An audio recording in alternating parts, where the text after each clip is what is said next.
Hello, traveler. Nice to see you here. I'm Keeper, and you're invited, if you want, to listen to me for a while. Even if you're watching me in an audiovisual format, this video was made so you can hear it on the background while you're doing other things. So don't feel obliged to give me all of your attention. Today, I thought I'd talk about how to get started in one of my favorite activities, role-playing games. Depending on what era you were born in, I think you'll have a very different perspective on this topic. Maybe you remember it as something connected to people playing in a basement, with the devil himself running the game. You might remember it at those afternoons your older siblings would get together with their friends, letting you play with them for a while, after telling you couldn't for hours. In more recent times, your contact with it may have been through magnificent actors on the internet, accompanied by a pandemic from which we are still suffering the consequences. Regardless of how you first encounter role-playing games, you most likely have some interest in them. If not, I doubt you will have stayed to this point in my discourse. Knowing this, I would like to invite you to contemplate an idea in which I firmly believe. Role-playing games, as long as certain conditions are met, are something that anyone can enjoy. I know this is a bold statement, but I ask you to listen to me until the end. Chances are that when you think of role-playing games, unless you know about video games, the first name that comes to mind is Dungeons and Dragons. After all, it was a pioneer in the field and one of the most classic representations of fantasy, with rough dwarven warriors, wise and courageous knights, accompanied by elves as beautiful as they are precise. If pressed, I would add to this group a wizard with a long beard, and a bunch of small, scared, but brave creatures, willing to give everything to defeat the evil that threatens the land. Does all of that remind you of something else? Well, if so, it's no coincidence, especially if what comes to mind is The Lord of the Rings. After all, that is what the first versions of Dungeons and Dragons were based on. Well, almost all fantasy as we know it was based on The Lord of the Rings in one way or another. However, Dungeons and Dragons did it in an almost identical way at the beginning, to the point that most of the main races usually have even the same name as those of Master Tolkien, except for the hobbits. They had to change their names to avoid a lawsuit. In fact, even the authors of both works present several similarities. Both Gygax and Tolkien were devout Christians, which bring us to three ideas that both works share. Having as a center the battle between good and evil, the call to adventure for the good of the world, and the weight of responsibility, along with the consequences of our actions. All this has changed quite a bit in later editions, opening up a range of possibilities and stories to tell that doesn't have a specifically Judeo-Christian core. You can be a triple villain, but one that gradually gets softer and softer. You can be a disaster who barely makes ends meet, and who miraculously makes it alive every time he goes on a mission, with hundreds of collateral casualties in the process. Or you can simply want to take care of Goblo the Goblin, that little guy you adopted in turbulent circumstances, and who you will have to calm down when the urge of stabbing people for you and your group arises. The adventures are so varied that you could even focus on the tragic romance you have with your arch enemy's general. Which is still an adventure, but surely not the one Gygax and Tolkien had in mind. Knowing all of this, It's easy to see many concepts that persist to our days, to the point that if I asked you to think of something iconic when we want to talk about role playing games, likely dwarves, elves, and wizards come to mind. It's still all there. And of course, that is not something that everybody likes. Personally, I think all people need some fantasy in their lives. We all dream of something, imagining how we get it in the future. Love, acceptance, and in this economy, a job that doesn't make you want to throw yourself out of a window. However, some people consider something more creative, like being Bromley Splitbeard, son of Corradin Splitbeard, to be over the top and childish. In my case, I think it's easier to be at work for a few hours a week than to get rid of having a landlord forever. But everyone decides to follow the dreams they want. However, this serves to illustrate one of the essential conditions for role playing: to be willing, for a few hours, to stop being a human being with responsibilities and a rent to pay, and allow yourself to experience the world from other eyes and another skin, together with your friends. I'm afraid that in order to play, you have to allow yourself to daydream a bit. If you don't, all this role playing is going to bore you quite a bit. In fact, I would say that you do have to be childish, although I think that allowing yourself to be an infant again should be a must do every day. Joy, laughter, and mischief are the spices of life, and it's a bit sad to lose those just because you are over a meter tall. In these bad times, it is just as important to complain or cry with family and friends as it is to laugh out loud and joke with someone you love. Always in a benign way, of course. The best part? You're going to be able to do all those things while role playing. Yes, even crying. And most likely, it will all happen sooner than you expected. With that said, where do you start role playing? Should you be a dwarf like Bromley, or an elf, wizard, or knight? As much as I love our split beard, you don't have to. It is a very valid desire to be a tough dwarf who holds grudges and thinks pointy ears are stuck-ups. It is fine if you want to fight dragons with your trusty axe and have your exploits be remembered for generations. If you want magic, a medieval era, and to be Gimli's distant cousin, you are free to be. But role-playing games are so much more than that. Here is the second condition for playing role-playing games: knowing what you like. Role-playing is being part of the main cast of your favorite show.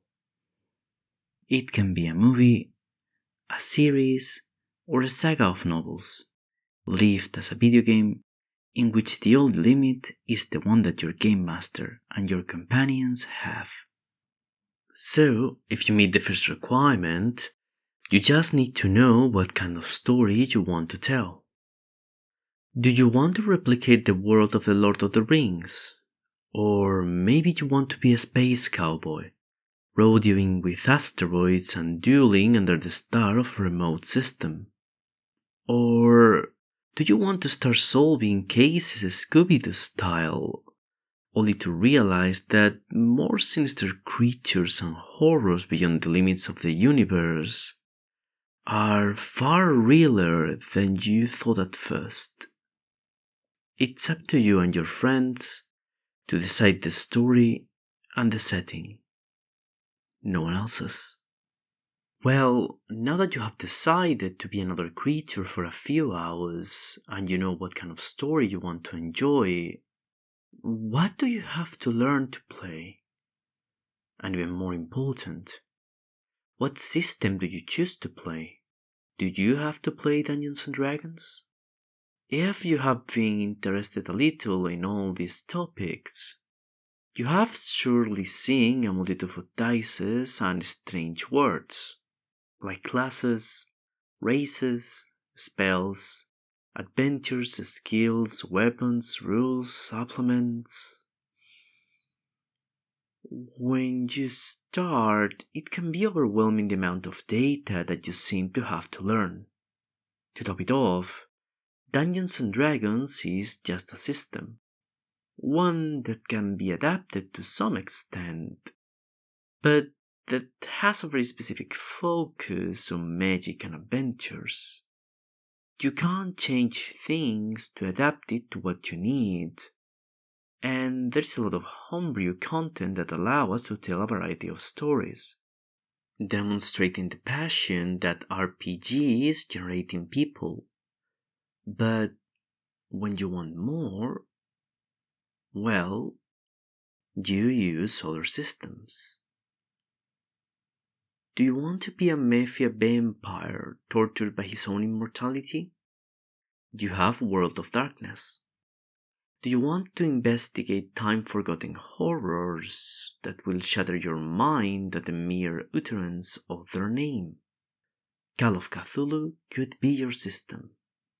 Or would you rather live in a dystopian future where clinging to your humanity as you become more machine than person is the challenge? Cyberpunk 2020 or Cyberpunk Red is what you are looking for. There are hundreds of systems, each with their own mechanics and rules that help tell a specific story and promote a specific behavior. If all of this makes you dizzy, it's completely natural. So let me simplify it. The system makes it easier to tell, as I said, certain types of plots, but you don't need any complex system to start playing. I love trying out systems and see what the person who made them was thinking. And I believe that when you have been playing for a while, trying out new combinations within a system's mechanics can become one of the pleasures of role-playing games in itself. However, to get you started, you only need one thing. Your system can be something as simple as flipping a coin to decide if what you want fails or succeeds.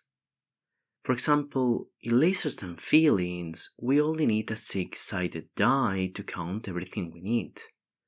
The system guides you on a couple of personalities, a role within the group, and choosing a number from 2 to 5. You don't need anything else. And also, this system consists only of one page, so it's easy to learn and understand. The rest is up to you and your imagination, and that of your friends. You can also add here a system like Kids on Bikes, which uses only 6 stats to create the character and, from there, recreate any archetype. It is a system that uses every die that is normally used in the different role-playing systems. A d20, a d12, a d10, a d8, a d6, and a 4-sided dice, which helps you get familiar with each of the dice we normally use. Also, as far as role-playing manuals go, it is relatively small in size, with only 100 pages, and it's an easy-to-use system.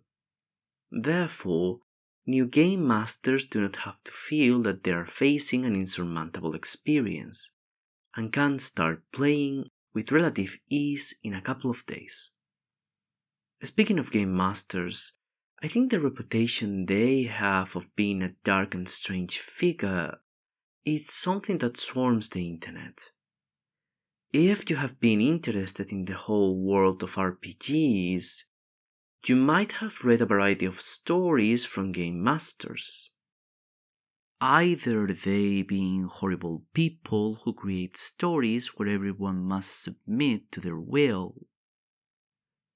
to game masters who, very easily, could become world-renowned authors, or that they are just a lifelong friend who wants to try something different with his usual friend group. In my opinion, these stories and the existence of professional game masters create a mixture of fear and fascination for the figure. On the one hand, a bad game master can ruin an afternoon, and on the other, a good one can make you feel that the hours you have spent playing have been the highlight of the week, making you count the days left until the next session. However, I think it is better to demystify them a bit.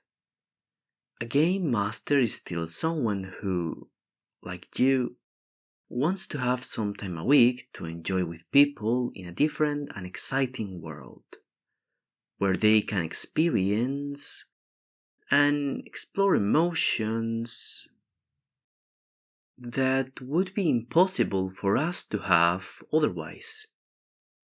Sadly, it is quite difficult to ride a Tyrannosaurus ready to win a war against Umaraka, the igneous demon that lives in the highest volcano of the kingdom. At best, in our lifetimes, if cloning and robotics advance far enough, training dinosaurs to face off against an armada of killer robots might be possible. Though I doubt it would be desirable for a bunch of practical and moral reasons. Even thinking about realistic situations, such as running from an imminent explosion, riding horses at full speed through a lush forest, or having a passionate romance that launches us into an unparalleled adventure, we are not usually able to perform such actions without years of training, putting our integrity in danger, or being very lucky. But who doesn't want to feel those emotions? We have all been kids, whether we were playing with dolls, cowboys, or dreaming of being a hero that saves the day. That innocence, creativity, and fun is what we all seek to regain when we roleplay, and every game master is there for exactly the same reason you are. The only difference between the game master and the player, and not always, is that the former has read at least one system and doesn't mind being the arbiter and director of what happens. If you want to imagine them as that kid who came up with the best games, managing to convince the whole playground to play to what they had in mind, as well as bringing peace when there was an argument about who was cheating and who was winning, feel free to use that comparison. Beyond that, there is no difference between game master and player, as far as objective is concerned.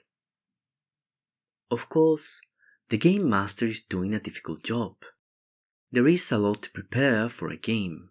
After all, someone has to design the scenarios, set the challenges, and help the players feel a sense of progression as they face an adventure like no other. And unless you're paying for this service, someone you know and value is doing this just for the love to stories, as well as for wanting to have a good time with their friends. There are people, though, who also use the position to compensate for a need for dominance, creating a rather unfortunate dynamic at the table in which only this person enjoys the game. Although I would say that this type of person is not abundant either. If you find a game master like this, I usually recommend finding another group once you've tried to talk to them about what is going on. In the situation that they don't change their ways, feel free to run away from there. These people usually don't change, and it's going to be a loss of both your sanity and your free time. Except in these cases, I don't think a game master asks much of the players beyond having respect for the game, the other players, and the effort the game master is putting in, which is usually slightly more than the one the players do. After all, what everybody wants is to unwind and have a good time. So, could you start now? Is everything ready? I would say at this point there is just a small topic left. But yes, we are almost there.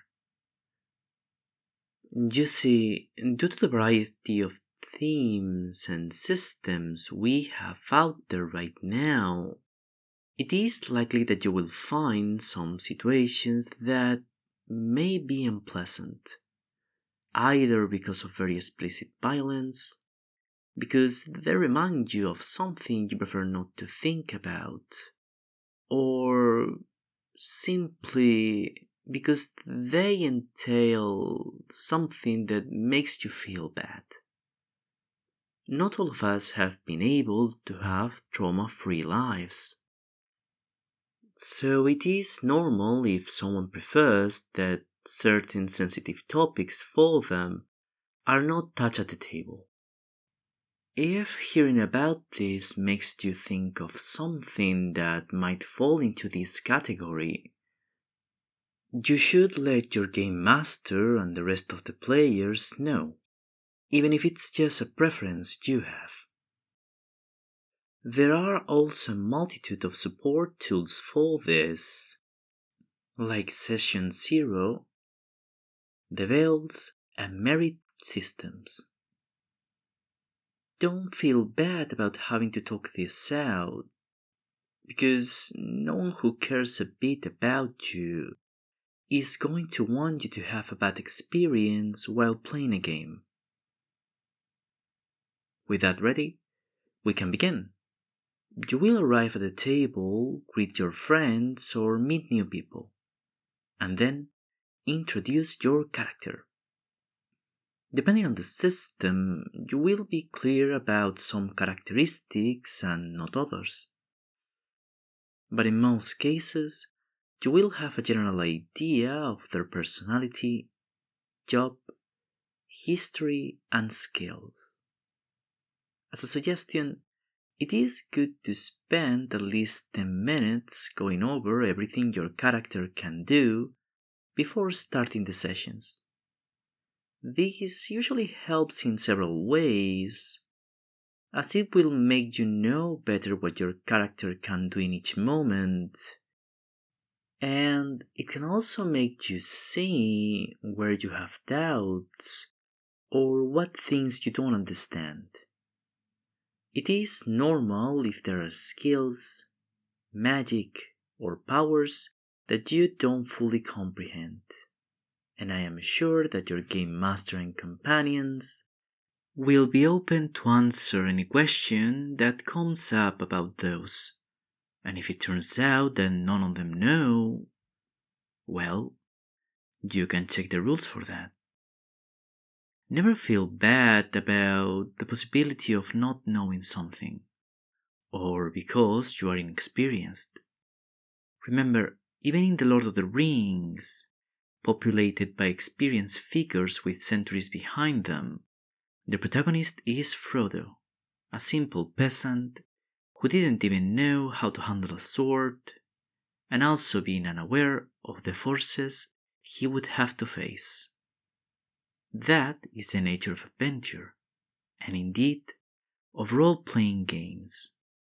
Most of the time you won't know all the rules, good plans will fail, while very questionable ideas will triumph. and others you will find yourself in absurd situations where you don't even know how to get out of them or how the hell you got into them in the first place. You may even end up doing such horrendous actions that, had it been in real life, you would have forced a redefinition of what is considered a crime against humanity according to the Geneva Convention. All of this can, and hopefully will happen. It is important for you to know that we have all been beginners, and that these things also happen throughout your journey in this wonderful world of role playing. Therefore, it is important to remember that this is a game where it is good to leave perfectionism at the door. It's understandable that you want to get it right, but by far the only thing that really matters is that you enjoy the game with the other people at the table. I can't stress this enough. This is just a game. Have fun. And what can you do to have a good time? Well, whatever you want. That is, for me, the greatest magic of role playing games. The only limit is your imagination. There are a couple of buts to talk about here, though. It is important that you try to keep your character consistent if the system requires it. This is why it is important that you try to clarify as much as possible the personality of your character and try to estimate the style of play that you can have more fun with. If, perhaps, while playing, you see other things that seem more appealing to you, you can always ask your game master for a change. Or you can ask someone more experienced for advice on how to enjoy, as much as possible, what you have already chosen. However, you must remember that when you enter the game, you have a commitment to try to be your character, respecting everyone's portrayal, and also enjoying interacting with them and the world that has been created. This is the best way to show your respect to everybody at the table. The other thing is that everyone is there to enjoy themselves. Therefore, you must respect the actions they make, accepting their decisions, and reacting accordingly. This doesn't mean you have to let everything another player do slide. It is fine to comment on things you may not have liked, or if you think your character will do something opposite to what is being proposed, it's also good for you to express it. But there is a difference between doing that and interrupting the flow of the game. The last thing I will remark is that it's important to allow yourself to fail. There are people who sometimes cheat or try to win against the game master, but I think that this competitive mindset can make role-playing not very enjoyable. What makes an interesting journey is not always winning, but the highs and lows along the way. These will make your victories feel even sweeter, and those would be the ones that you remember for years to come. Everyone at the table, including your game master, wants to forge a story that you can tell and remember forever. After all, role-playing is a cooperative game in which we tell a story together, with the goal of laughing, getting excited, crying, getting scared, and feel satisfied at the end of the experience. In my opinion, failure is a vital part of these wonderful adventures, especially thanks to the dice. They will create dramatic, pathetic, and absurd situations which will make you grow as a player and perhaps as a person.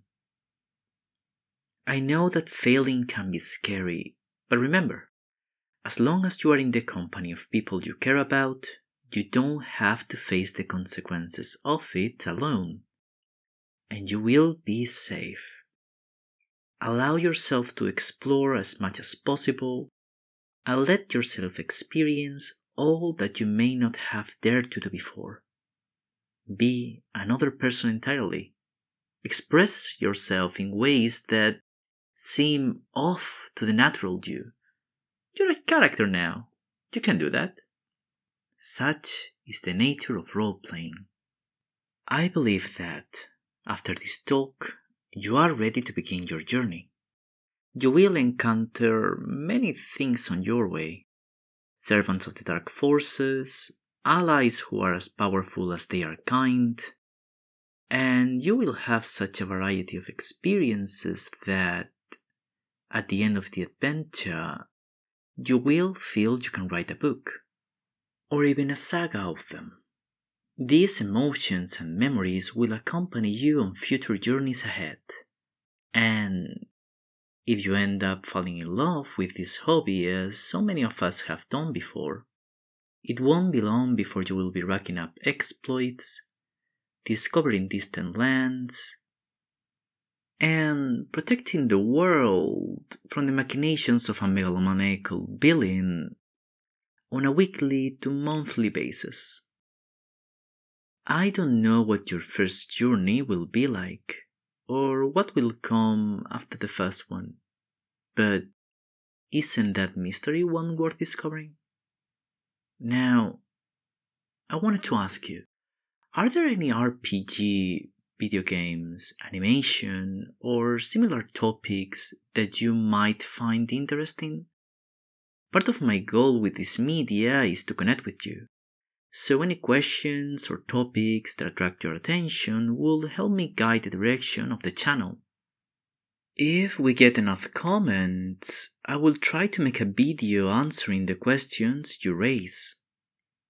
Also, either when you play for the first time, or if you have already done it, I would love to hear about those first experiences, if you feel inclined to share them in the comments.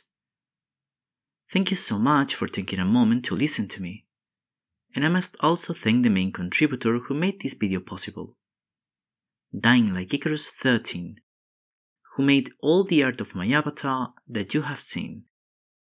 You can follow the two of us on Instagram, where we are more active, and listen to this video as a podcast on Spotify, when it is uploaded. You can find all the links in the description. If you also decide to like and subscribe, it would be something for which I would feel deeply grateful. It has been a pleasure to have you in my humble abode for these few minutes. I hope you also enjoy it. See you soon, traveler.